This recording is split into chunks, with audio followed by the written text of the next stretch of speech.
Good afternoon, everyone. I'm Astrid. I'm an EAL teacher. I teach students on the South Shore, teach them how to speak English with a German accent. And I'm a newcomer settlement teacher here, which means I work very closely with families on the South Shore. So, today I'm going to talk about language portfolios and plurilingual teaching strategies. If you have any questions or comments, feel free to use the chat or to uh, um, uh, um, ask your questions. Just turn on your microphone. And I won't be able to see the chat, but Peru will keep an eye on that. First, I'd like to say that as a settler and newcomer to Canada myself, I want to acknowledge that we are on the traditional unceded territory of the Mi'kmaq people in Mi'kmaqui. I also honor the deep history and ongoing presence of African Nova Scotians who have been in here for over 400 years. And I would like to share two links with you that I personally find very helpful when learning more about local history. One is a link to a beautiful map with Mi'kmaq place names, where you can see the historical names of our communities and towns. And there are also audio files that help you practice the pronunciation of the different names. And of course, there's the Black Culture Center for Nova Scotia in Cherry Brook, which is between Dartmouth and East Preston. It's a great museum where we all can learn more about local history. And I think it would be fantastic if we all eventually could take our EAL students there to learn more about, African Nova Scotian history. Here's my outline. I'm going to talk a little bit about what portfolios actually are, what they are used for, and I'm going to share an example with you from EAL and a few practical tips, as well as a toolbox in case you would like to use portfolios in your teaching, or if you are already using them, maybe you will find some of these tips helpful to add to your practices. What are language portfolios? Language portfolios are a collection of learners' work that document their progress, their language skills, as well as their cultural knowledge, and often also their learning strategies. They can come in very different forms. Some are binders or notebooks. That's the more traditional form. Some are purely digital, and others are a combination of both. The images you see on this slide are pictures of different European language portfolios. The one on the left is the cover of a portfolio used in Estonia. The middle one is from my home country, Germany. It's a big binder. They all are big binders that are distributed to schools. And every student receives one of these binders. And inside they find all kinds of activities and sheets to complete. Yet it's a very flexible system, because you can add materials, you can take them out. It's a nice system, actually, a bit old-fashioned maybe, because they are purely on paper. And the one on the right is an example from Greece. The screenshot I took from a Padlet that is used in a French learning program in New Brunswick. In fact, New Brunswick seems to be the place in Canada that uses language portfolios in schools the most. And I'm going to show you some examples from New Brunswick later on. The CFR language portfolios were developed in Europe by the Council of Europe in the 90s, which is why the pictures I showed you seem a bit outdated for today. but that's where they come from. And they were meant to help standardize language teaching across the different countries and different educational institutions. What's neat about the CFR standards is if you are familiar with the descriptors, you can easily decode an assessment sheet from any country. So the image on this slide is taken from a Greek portfolio, and although unfortunately I do not know any Greek, it helps you. You can easily identify if a student ticks, let's say, that they are then A1 level in one language, or have B1 reading skills in another language. You can easily match them and easily understand how they self-assess themselves, because the standards are the same. And New Brunswick, interestingly, also uses the CFR-based system in their portfolios, which makes it easy for me to understand them because I'm very used to this system. You are probably familiar with the major similarities and differences between the CLB levels and the CFR, but here you have a quick overview. The CLB levels in Canada are mainly used in the context of immigration, but also in language courses such as LINK for adult immigrants. The CFR is used in Canada as well, but mainly in French learning programs and at language schools, private language schools, and at universities. The CFR is maybe a bit more academic. The criteria that are assessed are a bit more academic, whereas the CLB levels are typically more about everyday speech or everyday skills in English. Portfolios are typically divided into three parts. The first part we can see here on the left it's a page I took from a Norwegian portfolio. Their students list some basic data or details about themselves, the name, where they live, where they've lived before, and what languages they speak at home. The biography in the middle. Their students have the opportunity to list all kinds of interactions they had with other languages and cultures in their life so far. At the top, you see a whiteboard, which represents formal education, so languages students may learn at school. The house represents different places where someone may have lived. And the suitcase and the moving truck can be travels, or again, places, if families moved houses. In the dossier, students can showcase their the best pieces of work, which can be in writing, can be drawings, and if there are digital components, students can also share audio files or videos. And one of the reasons why portfolios are so popular in Europe is the fact that most students in Europe learn at least two foreign languages at school. That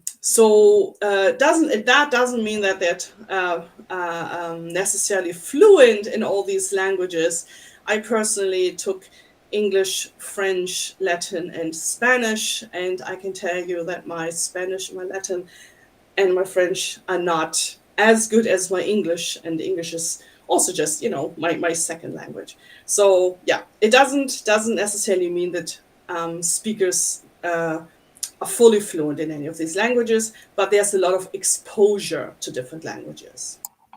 Hi, Astrid. Jennifer was just asking, will these type of resources be given to us so we can use for our students, i.e. the passport biography? Absolutely, yeah. At the end of the presentation, you find all the resources and the different portfolios. Most of them are available for free downloads.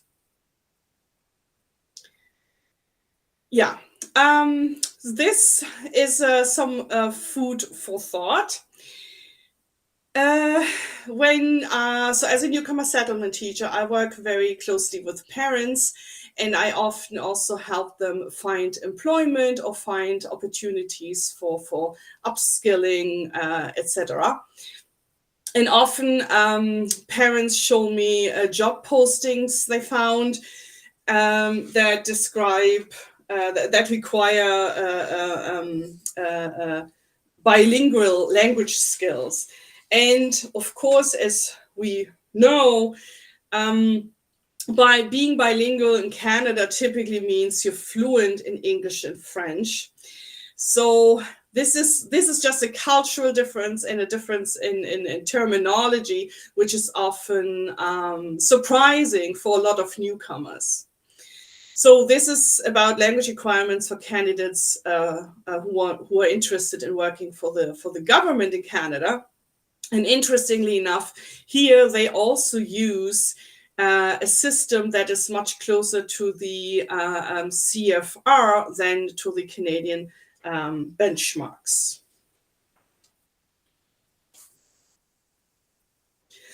So language portfolios and plurilingualism, there is a strong connection. As I said, in Europe, this is where the idea of portfolios comes from. There's a lot of exposure to different languages in people's everyday lives and also in the education system. But also our EAL learners in Canada will speak at least 3 different languages by the time they graduate from high school: their home language and English and French. And so will actually also the non-newcomer students in Canada, because everyone is learning English and French at some point during their school career. So portfolios can help us show our appreciation for the different languages our students know. And they give students the opportunity to showcase their language skills as well as their cultural skills in our multilingual classrooms. In Canada, Alberta, Manitoba, and New Brunswick explicitly recommend the usage of language portfolios. Although I found that the materials or resources from Alberta and Manitoba were fairly outdated, that they were mainly from the early 2000s, whereas New Brunswick is actively, keeps updating the resources and has some wonderful templates for us, which I'm going to show you in a couple of minutes. Plurilingual teaching strategies encourage students to use and develop their skills in multiple languages, giving them the opportunity to use their entire linguistic and cultural repertoire. There are typically five different strategies, which we can fairly easily include into our teachings. That's at least my view, and I'm going to show you a few examples of how to do that. So we will look at cross-linguistic comparisons, cross-culture comparisons, translanguaging, translations, and pluriliteracies. And before I come to that, I also would like to present you with another great resource from Quebec. This guide, which is also available for free download, and you will find the link in the references at the end of this presentation. This is a great guide that shows you some practical examples of how to apply the different strategies, and each segment also comes with a short video, which is very, very neat and yeah, a great way of learning more about this approach of teaching. Cross-linguistic comparisons encourage us to discuss, for example, loan words or compounds with our students. So most European languages typically have adopted Greek or Latin words in science or in historical terminology, whereas our Asian students are often used to loan words from Japanese or ancient Chinese. So it can be interesting just to look at the different word stems and origins of words to broaden our understanding of how languages develop and how knowledge is passed on in different parts of the world. Another interesting way to look at or to compare languages is to discuss how humor or fiction translates into different languages. And here I picked an example of Harry Potter, how different the translations in each language are. And there's even a difference, as you can see, between British English and American English. So the British version is slightly shorter than the American one, and they even gave the North American version a different title. And if you compare the numbers of British English, so Harry Potter and the Philosopher's Stone has about almost 77,000 words in its British original, whereas the French and the German version have over 90,000 words, which is due to sentence structure and the use of prepositions and so on. So this is a neat example of showing students how different languages can be. And it's also helpful for teachers to better understand why, for example, speakers of certain languages may tend to use what we call run-on sentences in English, because longer sentences and sentences that are structured very differently are completely acceptable in the norm in other languages.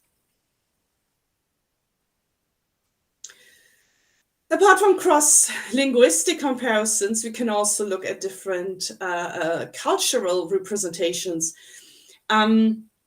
So in this example I picked here, we can see how differently knowledge or warnings are communicated in different languages and cultures. As a newcomer settlement teacher, I often discuss with parents how differently children are raised in Canada compared to other cultures and countries. And one aspect that often comes up is safety. In this example, I picked a German version versus a Canadian one. This is about fire safety. As you can see in the Canadian text from Health Canada, fire safety is presented as something children keep away from. So the language, the keywords I highlighted here are injuries or death, and parents are advised to keep lighters and matches out of the sight and reach of children at all times. Whereas the German page here that's the cover of a brochure for a education program that has been running in Germany for over 20 years, and the approach is very different. The keyword on the front page is Faszination Feuer, the fascination of fire. And the text underneath says der verantwortungsvolle Umgang mit Feuer, which translates as a responsible way of handling fire. And the picture, I guess, speaks for itself. This is a program that is run at preschool and preschools and elementary schools, where every child gets a candle and a lighter and matches, and they actually practice how to light a candle and how to be safe around open fires. So a completely different approach towards fire safety than in Canada. And this is a great icebreaker when I meet with parents, just to show them how differently things are sometimes done in different countries. But in the school context with our students, we could, for example, present students with different sources, different texts about climate change, the importance of education, or school uniforms, to help our students broaden their understandings of cultural differences. Translanguaging is another very important aspect of plurilingual teaching strategies. Translanguaging means we give students the opportunity to read texts or watch videos in another language to inform themselves about a topic. So often we can use this as a pre-teaching tool before students learn about a scientific or historical topic in class. We can provide students with materials in their home, in their first language, so that they can already learn about the content before they learn the vocabulary in class. Another way is to assess students' ability to summarize content from different sources in another language.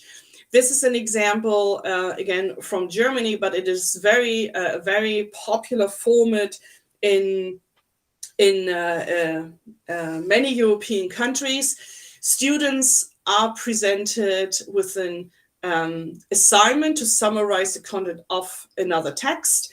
They read a text in the first language, and then they pick the most important information that is required to fulfill their text in another language. So here, a student from Germany is presented with the assignment to write an email to an English-speaking friend of theirs about loan programs for university students in Germany. And the text they're working on is in German. So the challenge is not only to summarize the most important information from that article into English, but also to add additional cultural information if that's necessary. And in this example, the American friend who asks how students in Germany afford the university or post-secondary education. An important factor or factor add would be, for example, that there are in fact no tuition fees, and that students typically don't need many loans to finance their studies. So in a nutshell, translanguaging gives students the opportunity to actively use either their first language or any other language they feel very comfortable using. Translations. As EAL teachers, we may often use translated documents or translations in class, especially during the first few weeks or months when a student is new in our classroom. But even more advanced learners can benefit from the usage and reflection on the usage of dictionaries. Here I picked, please forgive me, I'm using so many German examples, but it is my first language and I feel most comfortable making comparisons between English and German. So here I tested different dictionaries for a translation of a German preposition, adjective, and adverb. And as you can see, the results are very different. The German, an English-German dictionary from Germany gave me the most, gave me most translations and also the most accurate translations. Google Translate gave me 11 translations, but without any additional information or examples. ChatGPT did a fairly good job, I must admit. So I underestimated that. But I still, as an EAL teacher, I still encourage students, despite AI, to use advanced or learners' dictionaries, because they come with a lot of extra information that can be very helpful for our students. And I hope you can see, I'm not sure if you can see my cursor there. There's a screenshot of the Advanced Learners Dictionary. There is a little key underneath the word beyond, which says B2. So this dictionary also uses CEFR standards. And whenever students look up a word or an expression, they can see for themselves what kind of language level each expression is where that is. And if students come across C1 or C2, so very advanced vocabulary, then that's an extremely good sign that they are expanding their vocabulary. Pluriliteracies. This means that we give our students the opportunity to respond to our questions or assignments in different ways, not just by speaking or writing texts. This drawing was done by a student from South Korea doing their first 3 months in Canada. At that time, they were going through what we call the silent period, so they were quite shy to speak English, but they already understood a lot. And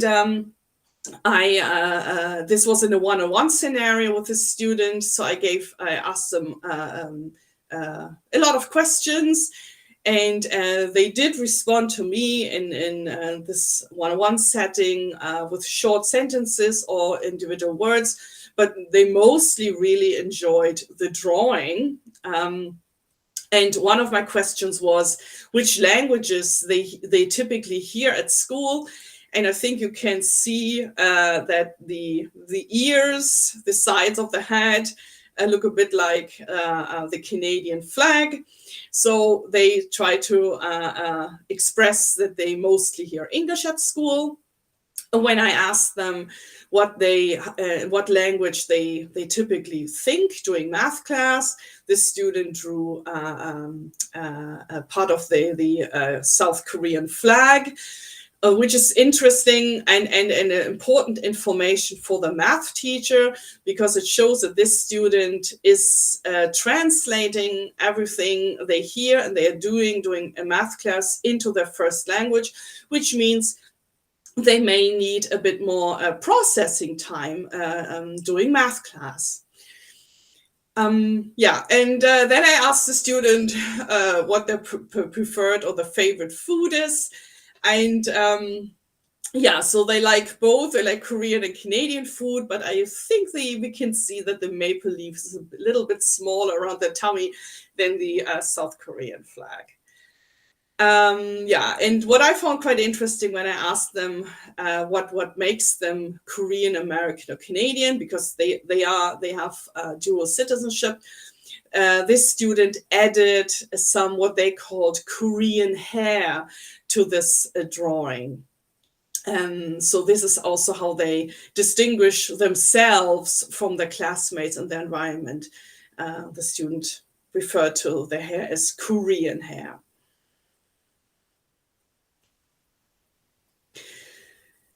And then I tried different types of portfolios, language portfolios, with some of my students.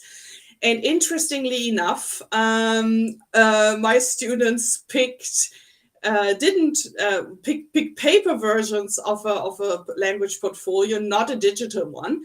And I presented them with different ones, also the ones you saw earlier from Europe.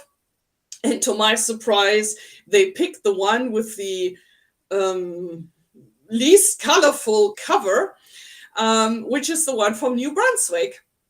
What I really like about this portfolio, though, and I'm going to talk about this in a moment, is that it doesn't only contain linguistic aspects. It also looks at cultural competence and communication strategies. So here I sat with a grade 6 student who speaks Arabic at home and typically English at school.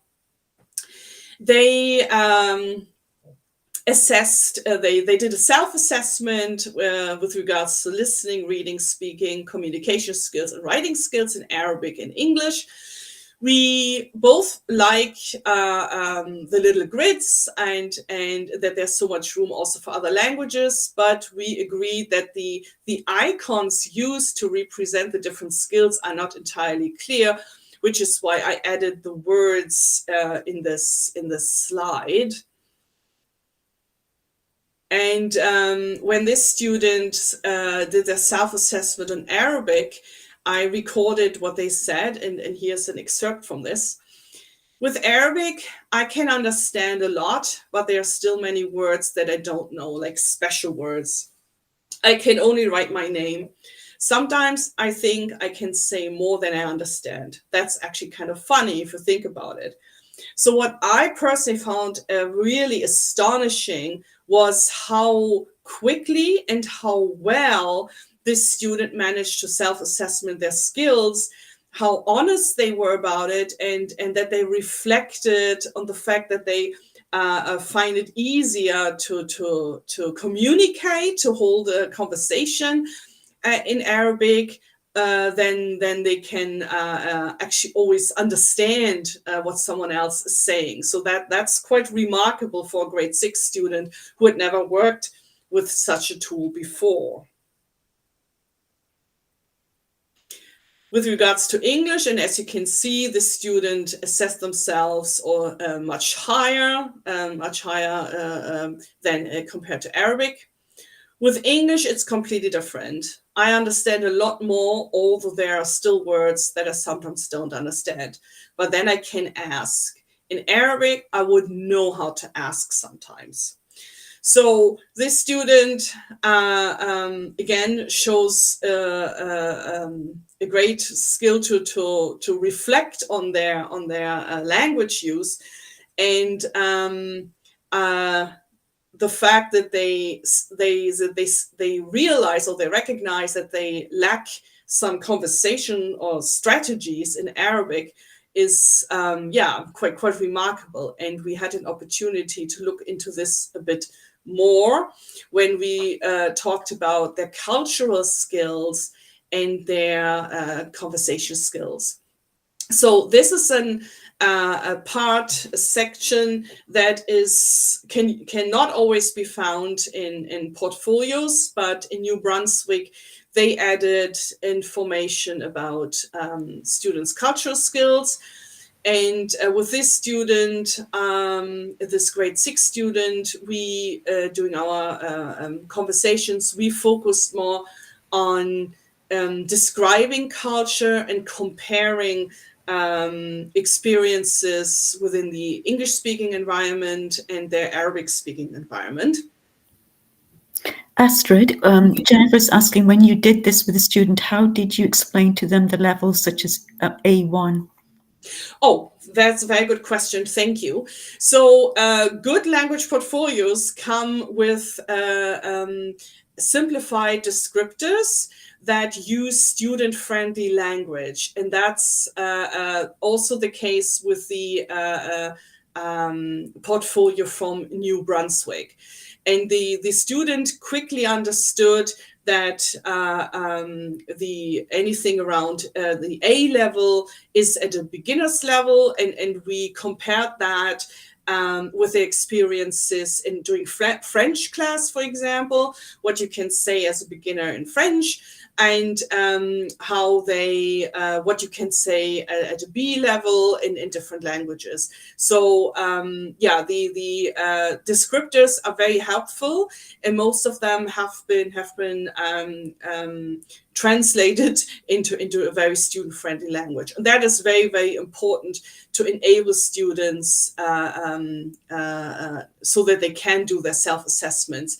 And the materials provided by the Department of Education in New Brunswick use I can statements. As you can also see in this example here, I can use simple common expressions and so on. I can briefly describe aspects of culture. And the materials from New Brunswick, the I can statements come both in English and in French. Jennifer also asked, and we will receive this. I think this is a great resource to use to understand where EAL students are. Yes, absolutely. Yeah, it's all in the toolbox, which I'm sharing with you in a minute.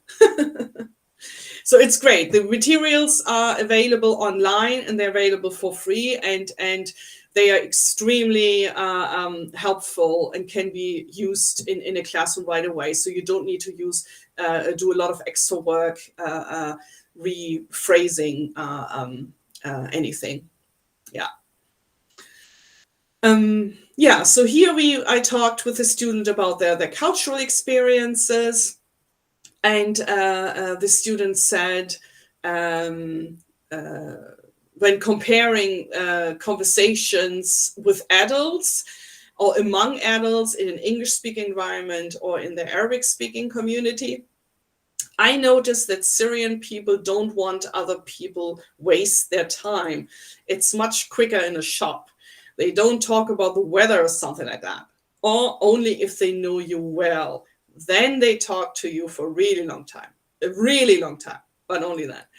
So this is an interesting observation the student made. In their perception, small talk or chit chat is only done among Syrian people, as she describes it. If the individuals know each other very well, if they have a strong relationship. Other than that, it's considered, in her perception, considered rude if people chit-chat for a long time with a stranger. And this is important information also for teachers when we communicate with parents, for example. I can confirm that represented individuals from different cultures tend to either do a lot of small talk or tend to avoid small talk. Or in some cultures, it's important to build strong relationships before individuals may open up and share all kinds of information with you. I come from a culture where small talk is not very common, only with people you know very well. And this is how this student perceives their family culture as well. Here we can see again that the materials from New Brunswick, they're using I can statements for the different skills. These are strategies for success. So everyday English that is spoken at school or communication skills. And when my student read these statements, they came up with another example from their shopping experience in Halifax. In Arabic, I can't read much, except at the store in Halifax. I can read oranges or tomatoes, but maybe that's also because the signs are next to them. And that is just another great moment where we can see that students are very much aware of the importance and how helpful visuals can be to recognize words or to remember words, or to understand the environment.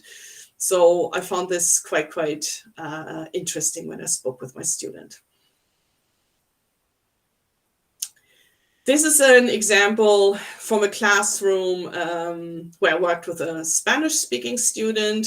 The entire class, and I did some in-class support. The entire class was asked to write a journal entry about their best friend. And my student used the opportunity to draw some of their experiences around best friends. And when they ran out of English vocabulary, so to say, they switched to English. But it's very similar as the previous example. The images still help us understand, at least to some degree, the plot of their story. And this is just, another example of pluraliteracy and translanguaging. How we can use a student's first language or any other language they feel comfortable in when working on assignments in class. And I love it that there are already questions about the resources. So if you would like to start using portfolios or add to your current practices, you will find a lot of resources. The challenge is more to pick whatever works best for you and your students. Most resources use the CFR, which is different from our standards that we're using in EAL in Nova Scotia, although a lot of the descriptors are very similar. And as I said, excuse me, New Brunswick provides some great resources, both in English and French. And then whether you pick a pen and paper version or digital options or combinations, that depends on you and your students' preferences.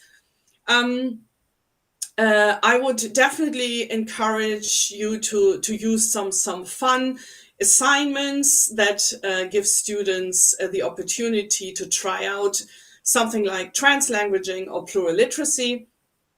And a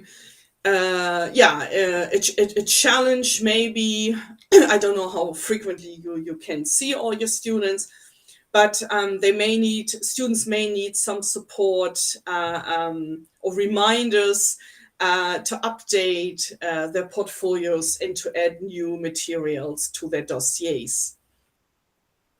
There are great resources available. If you decide to, or if you choose a digital portfolio, digital components, I can recommend using Google Sites.